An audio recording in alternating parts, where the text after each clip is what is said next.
আসসালামু আলাইকুম দর্শক। আজকে আমি একটা ছেলেকে নিয়ে কথা বলবো। তার নাম হয়েছে নুসান। কেউ বলে বিল্লালের শিষ্য, কেউ বলে বিল্লালের ছেলে, আবার কেউ বলে বিল্লালের সামসা। তো আমি তাকে বিল্লালের শিষ্যই বললাম। দর্শক, বিল্লালের শিষ্য। সে কি করছে নুসানে? সে কিশোরগঞ্জের লিভার ক্যান্সারে আক্রান্ত বয়স অফ সাইদ ভাই, যিনি এখন মৃত্যু শয্যায় আছে, তাকে নিয়ে রুস্টিং করছে এবং মিথ্যাচার করছে।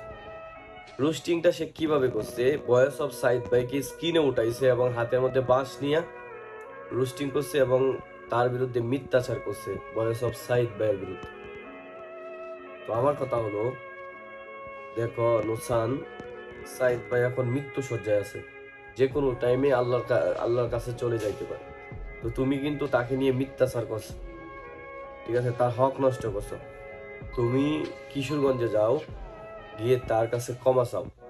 সে যদি আল্লাহর কাছে চলে যায়, তাহলে কিন্তু তুমি ক্ষমা চাওয়ারও সুযোগ পাবা না, ঠিক আছে? আর দ্বিতীয় কথা হইছে, টর্চ অফ বিল্লাল। এক সময় তার অনেক ভক্ত ছিলাম, অনেক ভালোবাসতাম, কিন্তু এখন আর তার ভিডিও আমি দেখি না। কেন দেখি না?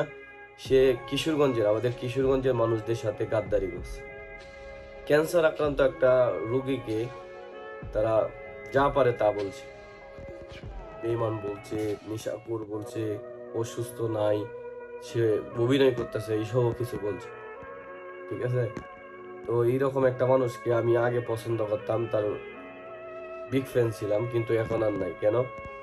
মানুষের আগে হইছে গা মানুষত্ব, ঠিক আছে? যার মানুষত্ব ঠিক, সে সেলিব্রিটি হওয়া লাগে না, তাকে সবাই ভালোবাসে। তো ভিডিওটি এতটুকু পর্যন্তই।